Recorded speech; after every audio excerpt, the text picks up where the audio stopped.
So we are taking one more example, one more question in respect of accounting for right issue. ठीक है, तो उसी format में same question है but थोड़ा कुछ ट्विस्ट है इसमें, तो वो चेक कर लेते हैं क्या है. Naren 100 shares of P company, एक शेयर होल्डर है Naren, he is holding what 100 shares of a company P company before right issue, और कंपनी जो है वो राइट इशू करने वाली है किस रेशो में, 1:10 में. ठीक है, तो एक शेयर होल्डर है Naren, he is holding 100 shares of a company before right issue, और कंपनी का राइट इशू कितना होगा, कंपनी का राइट इशू है 1:10, मतलब कि हर 10 शेयर के बदले आपको एक शेयर दिया जाएगा. ठीक है, अच्छा बात करी गई है नरेन की ही कि नरेन जी आपकी करंट वॉर्थ ऑफ होल्डिंग कितना है, मतलब कि अभी आप कि एक शेयर की वैल्यू कितनी है. तो अगर आपकी अभी देखा जाए तो आपके एक शेयर की वैल्यू है 25 रुपीज़, आप होल्ड कितने करते हैं 100. इसका मतलब क्या है कि आपके पास वैल्यू है, आपके शेयर्स की वैल्यू कितनी है, तो आपके शेयर्स की वैल्यू है अभी कितनी 2500 रुपीज़. ठीक है, और ये जो कंपनी है, जो राइट शेयर्स कंपनी इशू करने जा रही है, उसकी एक्साइज प्राइस क्या होगी, उसकी एक्साइज प्राइस है 14 पर शेयर. ठीक है जी, चलिए तो सबसे पहली चीज़ हम बात करते हैं कि राइट शेयर्स कितने निकलने वाले हैं. तो राइट शेयर्स देखिए क्या, हर 10 शेयर के बदले एक शेयर. आप होल्ड कितने करते हैं, आप 100 शेयर्स होल्ड करते हैं, 100 डिवाइड बाय 10, आपको कितने राइट शेयर्स मिलेंगे, आपको राइट शेयर्स मिलेंगे 10. ठीक है, चलो इसके बाद मैं निकालना चाहूँगा क्या, इसके बाद मैं निकालना चाहूँगा एक्स राइट वैल्यू. ठीक है, तो एक्स राइट वैल्यू कैसे, एग्जिस्टिंग शेयर्स वो कितने हैं आपके पास, वो हैं आपके पास 100, कितनी है कम राइट मार्केट वैल्यू दे रखी है आपको कितनी 25 रुपीज़. अभी मार्केट में राइट इशू से पहले कम राइट मार्केट प्राइस का मतलब ही क्या होता है, राइट इशू से पहले आपके एक शेयर की वैल्यू कितनी है, वो है 25 रुपीज़.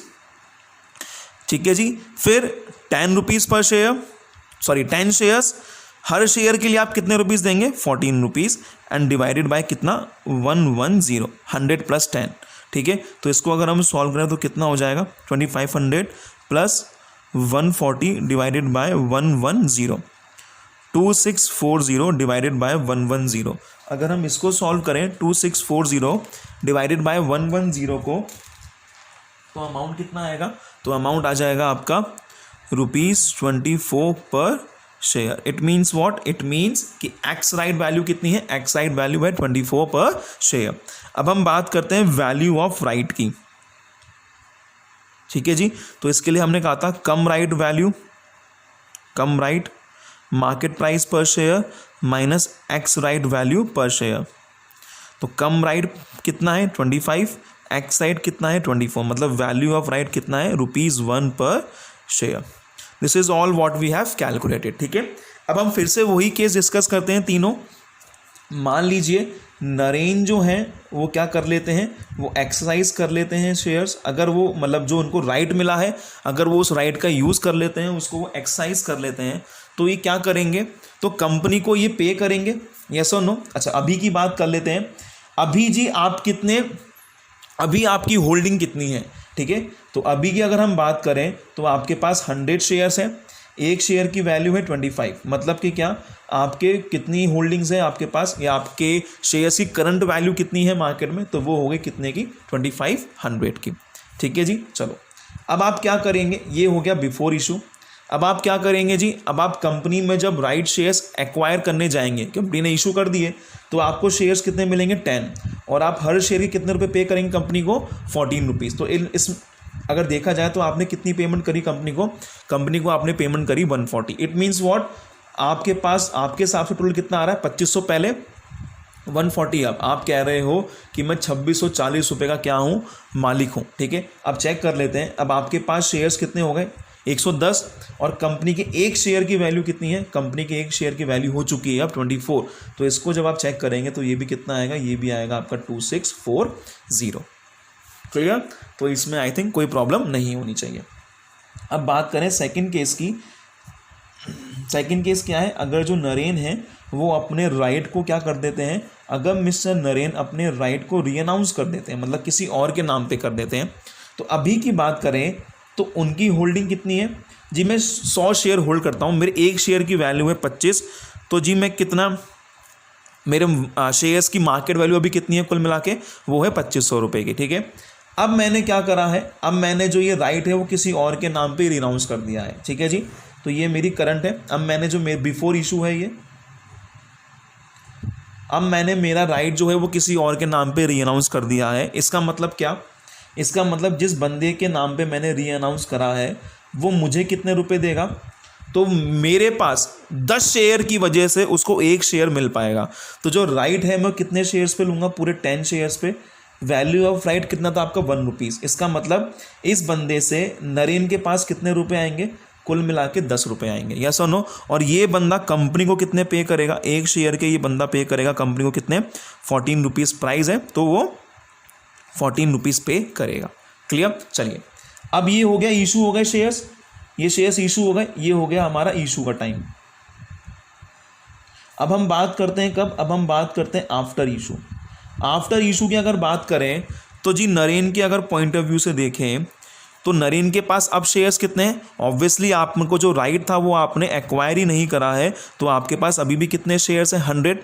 और राइट इशू के बाद कंपनी के 1 शेयर की मार्केट वैल्यू कितनी हो चुकी है, कंपनी के शेयर्स की मार्केट वैल्यू कितनी हो चुकी है जी, कंपनी के शेयर्स की मार्केट वैल्यू हो चुकी है कितनी कितनी कितनी 24। तो कितना आ जाएगा ये आ जाएगा आपका 2400। अच्छा एक गलती कर दी है हमने यहाँ पे, मिस्टर नरेन के पास होल्डिंग कितनी थी, नरेन के पास होल्डिंग है 100 शेयर्स की, यस और नो। तो इस नरेन को कितने शेयर मिलते, नरेन को शेयर मिलते पूरे 10। तो पूरे 10 का राइट जो है नरेन ने इसके नाम पे ट्रांसफर कर दिया ना, तो इस बंदे को कितने शेयर मिलेंगे, इस बंदे को शेयर मिलेंगे 10। और इसको 10 शेयर मिल पा रहे हैं क्यों, क्योंकि नरेन के पास कितने शेयर्स थे, नरेन के पास थे 100 शेयर्स, ठीक है जी। तो इसलिए वैल्यू ऑफ राइट जो इस बंदे के द्वारा नरेन को दी जाएगी वो कितनी दी जाएगी, वो दी जाएगी 100 रुपीज़ की। और ये कंपनी को कितना पे करेगा, 1 शेयर की 14 रुपीज़ इशू प्राइस है, तो 10 की कितनी हो जाएगी, 10 की हो जाएगी 140। क्लियर, ठीक है। तो अब नरेन की अगर हम बात करें तो नरेन के पास तो अभी भी 100 शेयर्स हैं, 1 शेयर की कितने मार्केट वैल्यू हो गई है अब 24। तो आपके पूरे शेयर्स की मार्केट वैल्यू कितनी होगी, 2400। और हाँ घबराए नहीं, 100 रुपये जो हैं आपके पास वो आ चुके हैं किसी और से, यस और नो। तो आपको फिर भी कुल मिला के इसमें कोई नुकसान नहीं हुआ है। इस पार्टी की अगर बात करें तो इसने कुल मिला के कितने पेमेंट करी है बताएं, इसने कुल मिला के पेमेंट करी है 140 की तो कंपनी की, 100 रुपये की उसको, इसने कुल मिला के 240 की पेमेंट करी है। और इसके पास शेयर्स कितने आए, 10। और आज शेयर की आफ्टर राइट इशू 1 शेयर की मार्केट में वैल्यू कितनी है, 24। तो कितने हो गए, ये भी हो गए 240। तो इसको भी कोई लॉस नहीं हुआ, ठीक है जी। अब बात करते हैं हम कौन से वाले केस की, अब हम बात करते हैं आपके लास्ट केस की, जब नरेन जो है वो कुछ भी नहीं करेंगे। तो if mister Naren is doing nothing, तो अगर बिफोर इशू की बात करी जाए तो बिफोर इशू उनके पास कितने शेयर्स हैं, बिफोर इशू उनके पास शेयर्स हैं 100। और बिफोर शेयर इशू कंपनी की मार्केट प्राइस कितनी है, 1 शेयर की मार्केट प्राइस है 25। तो इस तरीके से नरेन के शेयर्स की वैल्यू कितनी हो गई, 2500 रुपये। नरेन ने इशू के टाइम पे कुछ भी नहीं करा। अब अगर हम आफ्टर इशू की बात करें तो नरेन जी आपके पास कितने शेयर्स हैं, 100। और अब 1 शेयर की मार्केट में वैल्यू हो गई 24। तो आपके 100 शेयर्स की मार्केट में अब वैल्यू कितनी है, सिर्फ 2400 रुपये, ठीक है जी। तो इस केस में नरेन को क्या हो रहा है, लॉस हो रहा है। 2500 से आपकी वैल्यू कितने पे आ गई, 2400 से आ गई, ठीक है। यहाँ पे अगर हम बात करें तो 2500 से ऑल दो 2400 पे तो आ गई है, पर 100 रुपये कहीं ना कहीं आपको मिल गए। तो एक तरीके से आप क्या करेंगे कि 100 रुपये की मुझे रिकवरी हो ही गई है, ठीक है, तो कोई दिक्कत नहीं। अब मेरे मार्केट में कितने हैं, वैल्यू है मेरी 2400 रुपये की है, कोई दिक्कत। और इस वाले केस में तो अगर आप एक्सरसाइज कर ही लेते हैं तो जितनी मार्केट में कोई लॉस में नहीं है आप, इस वाले केस में भी आप किसी लॉस में नहीं है। पर हाँ इस वाले केस में आपके पास शेयर होल्डिंग आपकी इंक्रीज हो गई है और आपके जो रेशियो था कंपनी में शेयर होल्डिंग का उसमें भी कोई डिक्लाइन नहीं आएगा। Clear? So this is what we have in our topic accounting for right issue. Thank you.